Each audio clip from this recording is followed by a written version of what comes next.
இது கட்சி பிரச்சனையா இல்லை, இது தமிழ் மக்களுடைய தேசிய பிரச்சனை.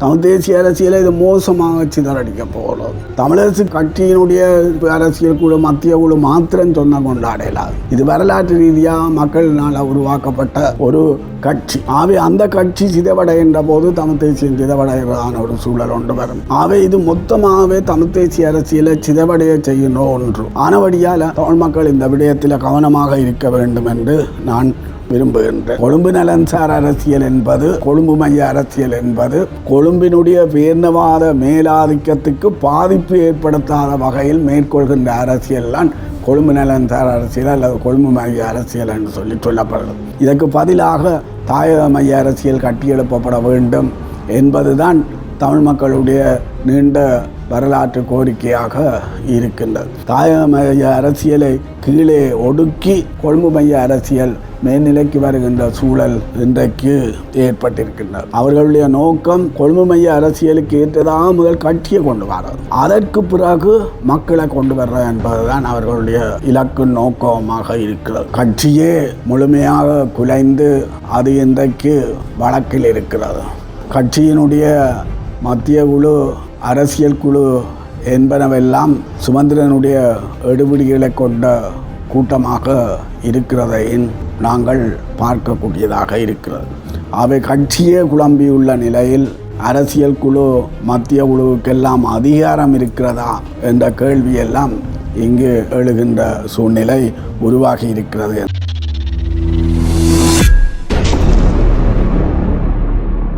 தமிழரசு கட்சியின் அரசியல் குழு பாராளுமன்ற உறுப்பினர் ஸ்ரீதரனை பாராளுமன்ற குழு தலைவர் பதவியில் இருந்து நீக்கி இருக்கின்றது. அந்த நீக்கத்துக்கு காரணமாக அரசியலமைப்பு பேரவையில் இராணுவ தளபதிக்கு அவர் வாக்களித்திருக்கிறார் என்று கூறப்படுகிறது. பொதுவாகவே பாராளுமன்ற குழு தலைவரை அரசியல் குழு நியமிப்பதில்லை. கட்சியினுடைய பாராளுமன்ற உறுப்பினர்கள் ஒன்று கூடி அவர்கள்தான் பாராளுமன்ற குழு தலைவரை நியமிப்பது வழக்கம். இதற்கு மாறாக அரசியல் குழு ஏற்கனவே பாராளுமன்ற குழுவினால் நியமிக்கப்பட்ட பாராளுமன்ற உறுப்பினரை அந்த பதவியிலே இருந்து நீக்கி இருக்கின்றது. இதில் உண்மையில் சுமந்திரன் தன்னுடைய விருப்பத்துக்காக இதனை நிறைவேற்றி இருக்கிறார் என்றுதான் பொதுவாக பேசப்படுகிறது. அப்படி நீக்குவதற்கு அவருக்கு அதிகாரம் இருக்கிறதா, கட்சிக்கு அதிகாரம் இருக்கிறதா என்ற கேள்வியெல்லாம் இன்றைக்கு எழுந்திருக்கிறது. கட்சியே முழுமையாக குலைந்து அது இன்றைக்கு வழக்கில் இருக்கிறது. கட்சியினுடைய மத்திய குழு, அரசியல் குழு என்பனவெல்லாம் சுமந்திரனுடைய எடுபிடிகளை கொண்ட கூட்டமாக இருக்கிறதையும் நாங்கள் பார்க்கக்கூடியதாக இருக்கிறது. அவை கட்சியே குழம்பியுள்ள நிலையில் அரசியல் குழு மத்திய குழுவுக்கெல்லாம் அதிகாரம் இருக்கிறதா என்ற கேள்வியெல்லாம் இங்கு எழுகின்ற சூழ்நிலை உருவாகி இருக்கிறது என்று நான் நினைக்கிறேன். சுமந்திரன் இராணுவ தளபதிக்கு வாக்களித்தார் என்பதை குற்றச்சாட்டாக கூறிய போதும் அந்த குற்றச்சாட்டு இதுவரை நிரூபிக்கப்படவில்லை ஆதாரபூர்வமாக. அது தொடர்பான விசாரணைக்கு தான் தயார் என ஸ்ரீதரன் கூறியிருந்தார். சுமந்திரனும் சாணக்கியனும் இல்லாத ஒரு ஒழுக்காற்று விசாரணை குழு ஒன்றை உருவாக்கினால் அதன் முன்னிலையில் தான் அது பற்றிய விளக்கங்களை கொடுப்பதற்கு தயார் என்று சொல்லி கூறியிருந்தார். அந்த விளக்கங்கள் எல்லாம் கவனத்தில் எடுக்கப்படவில்லை. அதைவிட அன்றைக்கு அரசியல் குழு கூட்டத்தில் கூட கடைசி நேரத்தில் சுமந்திரன் இந்த தீர்மானத்தை சொன்னார். ஆனால் அதற்காக அந்த தீர்மானத்தை அனைவரும் ஏற்றுக்கொண்டு சம்மதித்தார்கள் என்று எந்தவித தகவல்களும் இல்லை. உண்மையில் ஒரு தீர்மானம் கொண்டு வருவதென்று சொன்னால் ஒருவர் முன்மொழிஞ்சிருக்கணும், ஒருவர் வழிமொழிஞ்சிருக்கணும், குழு அதனை ஏற்றுக்கொள்ள வேணும். ஆனால் அப்படியான நடைமுறைகள் எதுவும் அங்கு நடந்ததாக தெரியவில்லை. கடைசி நேரத்தில் சுமந்திரன் நாங்கள் இப்படி என்றால் பாராளுமன்ற குழு பதவியிலிருந்து தற்காலிகமாக நீக்குகிறோம் என்று கூறியதைத்தான் இன்றைக்கு அரசியல் குழுவின் தீர்மானமாக வெளியிலே கொண்டு வந்திருக்கின்றார்.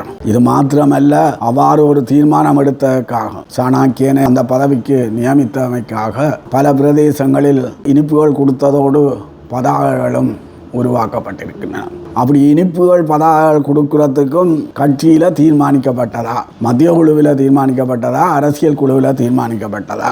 அவன் மத்திய குழுவையும் அரசியல் குழுவையும் மீறித்தான் அது நடைபெற்றது என்று சொல்லி சொன்னால் அவர்கள் மீது ஒழுக்காற்று விசாரணை எடுப்பதற்கும் அவர்களை பெயர்களுடைய பதவிகளிலிருந்து நீக்குவதற்கும் கட்சியினுடைய மத்திய குழுவும் அரசியல் குழுவும் தயாராக இருக்கிறதா என்ற கேள்வியும் இங்கு எழுவதை நாங்கள் பார்க்கலாம். உண்மையில் இராணுவ தளபதிக்கு வாக்களித்தார் என்று கூறப்பட்ட போதும் அது உண்மையான காரணம் அல்ல. உண்மையான காரணம் சுமந்திரன் பின்பற்றுகின்ற கொழும்பு நலன்சார் அரசியலுக்கு ஸ்ரீதரன் இடைஞ்சலாக இருக்கிறார் என்பதுதான் முக்கியமான காரணம். ஏன்னா ஸ்ரீதரன் இருக்கும் வரை பாராளுமன்றத்தை கொழும்பு நலன்சார் அரசியலை பேணக்கூடிய வகையில் முன்னெடுக்க முடியாத நிலைமை காணப்படுகிறது. கொழும்பு நலன்சார் அரசியல் என்பது, கொழும்பு மைய அரசியல் என்பது கொழும்பினுடைய பேரினவாத மேலாதிக்கத்துக்கு பாதிப்பு ஏற்படுத்தாத வகையில் மேற்கொள்கின்ற அரசியல் தான் கொழும்பு நலன்சார் அரசியல் அல்லது கொழும்பு மைய அரசியல் என்று சொல்லப்படுகிறது. இதற்கு பதிலாக தாயக மைய அரசியல் கட்டியெழுப்பப்பட வேண்டும் என்பதுதான் தமிழ் மக்களுடைய நீண்ட வரலாற்று கோரிக்கையாக இருக்கின்றது. முன்னரும் கொழும்பு நலன்சார் அரசியல் தமிழரசு கட்சிக்குள்ளே இருந்தது தான். தமிழரசு கட்சியினுடைய மூத்த தலைவர்களில் ஒருவராக இருந்த திருச்செல்வம், அவருடைய மகன் நீலம் திருச்செல்வம் எல்லாரும் கொழும்பு நலன்சார் அரசியலை பேணியவர்கள்தான். ஆனால் அவர்கள் தாயக மைய அரசியல் தலைவர்களை மேவி மேலே வர முடியவில்லை. ஆனால் இந்த தடவை தான், இப்போதுதான் சம்பந்தனை தொடக்கி வைத்ததால் இப்போதுதான் அது மேவி மேலே வருகின்ற நிலைமை காணப்படுகின்றது. தாயக மைய அரசியலை கீழே ஒடுக்கி கொழும்பு மைய அரசியல் மேல்நிலைக்கு வருகின்ற சூழல் இன்றைக்கு ஏற்பட்டிருக்கின்றது. அவர்களுடைய நோக்கம் கொழும்பு மைய அரசியலுக்கு ஏற்றதாக முதல் கட்சியை கொண்டு வர்றது, அதற்கு பிறகு மக்களை கொண்டு வர்றது என்பதுதான் அவர்களுடைய இலக்கு நோக்கமாக இருக்கிறது. ஆனால் இன்றைக்கு கட்சியை கொண்டு வருவதற்கு அவர்களுக்கு இடைஞ்சல் இருந்தபடியாக தான் ஸ்ரீதரன் மீது நடவடிக்கை எடுக்கப்பட்டது என்று நாங்கள் கருதுகின்றோம். எதிர்காலத்தில் உண்மையில் சாணக்கியன் தான் பாராளுமன்ற குழு தலைவராக இருந்தால் அங்கு கொழும்பு நலன்சார் அரசியல்லாம் மேல்நிலைக்கு வரும். சாணக்கியனுக்கு தாயக மைய அரசியலோடு எந்தவித தொடர்பும் கிடையாது.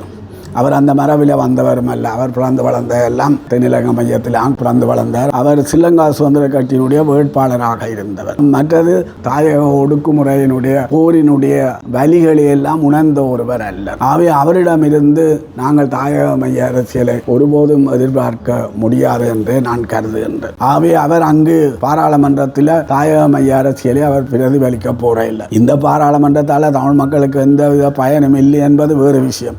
ஒரே ஒரு பயன் மட்டும்தான் இருக்குது. அது தமிழ் மக்களுக்கு ஒரு நல்ல மேடையாக இருக்குது. தமிழ் மக்கள் தங்களுடைய அரசியல் அபிலாசைகளை கூறுவதற்கான ஒரு மையமான மேடையாக, வலுவான மேடையாக இருக்கு. இனிமேல் அந்த மேடை கூட இல்லாமல் போகின்ற ஒரு சூழ்நிலை தான் வரும். இவ்வாறு தான் உருவாகமாக இருந்தால் நாங்கள் இந்த பிரச்சனையை எப்படி பார்க்குறோம்? இது ஒரு கட்சி பிரச்சனையா அல்ல தமிழ் மக்களுடைய தேசிய பிரச்சனையா? இது கட்சி பிரச்சனையா அல்ல, இது தமிழ் மக்களுடைய தேசிய பிரச்சனை.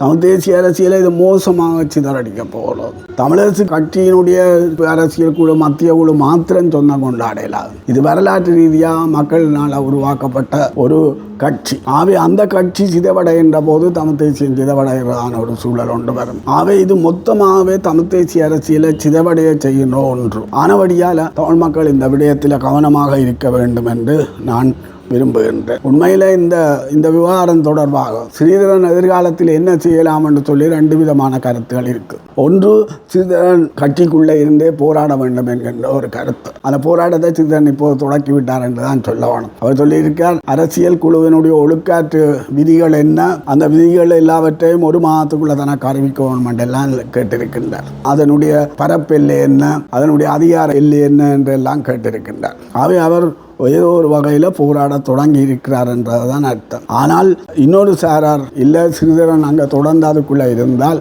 அதில் அவர் அவமானப்பட வேண்டிய நிலைமை நீண்ட காலத்துக்கு ஏற்படும். அதன் பிறகு அவரால் எதுவுமே செய்ய முடியாத சூழ்நிலை ஏற்படும். அதனால் அவர் கட்சியை விட்டு வெளியேறி இன்னொரு கட்சி ஒன்றை உருவாக்கி ஏனைய தமிழ் தேசிய கட்சிகளோட ஒரு கூட்டுக்கு ஒரு ஒருங்கிணைந்த அரசியலுக்கு செல்வதுதான் பொருத்தமாக இருக்கும் என்கின்ற ஒரு கருத்தை முன்வைத்திருக்கின்றார். அவ்வாறு அவர் வெளியேறுமாக இருந்தால் ஒரு ஆபத்தும் இருக்கின்றது.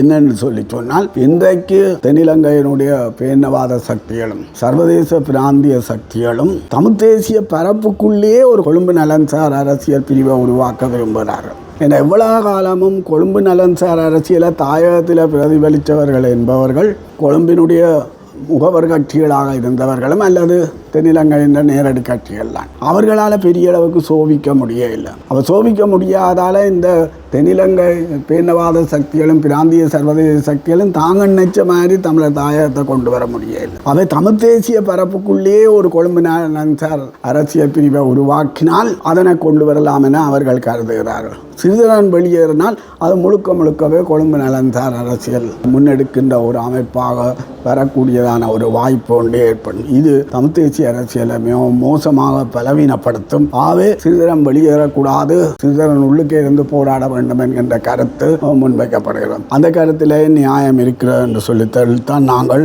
கூற வேண்டும். இந்த விவகாரத்தில் தமிழரசு கட்சி மாத்திரம் செயற்பாடுகளை முன்னெடுக்க வேண்டும் என்று சொல்லி கூறிவிட்டு தமிழ் மக்கள் பேசாமல் அமைதியாக இருக்க முடியாது. இது ஒரு தேசிய பிரச்சனையாக இருக்கிறபடியால் தமிழ் சிவில் தரப்பு இதில் தலையிட வேண்டிய தேவை இருக்கிறது. ஏனென்றால் இது வெறுமனவே இது சுமந்திரன்ற பிரச்சனை அல்லது சிறிதன்ற பிரச்சனை என்றால் பேசாம விட்டுட்டு போகலாம். ஆனால் இது தமிழ் தேசியத்தை அழிக்கின்ற பிரச்சனையாக இருக்கின்றமையினால் இதில் தலையிட வேண்டிய சிக்கல் காணப்படுகிறது. ஆகவே சிவில் தரப்பில் உள்ள முக்கியஸ்தர்கள் இது தொடர்பாக தங்களுக்குள்ள உரையாடி சம்பந்தப்பட்ட தரப்புகளோடு ஒரு உரையாடலை நடத்துவது பொருத்தமானதாக இருக்கும் என்று நான் இல்லை என்று சொன்னால் அவர்கள் பகிரங்கமாக தங்களுடைய கருத்துக்களை தெரிவிக்க வேண்டிய தேவை ஒன்று இன்றைக்கு இருக்கிறது. இந்த விவகாரத்தை நாங்கள் இப்படியே விட்டுவிட்டால் தமிழ் தேசிய அரசியல் மோசமாக பாதிப்படையக்கூடிய சூழல் ஏற்படும்.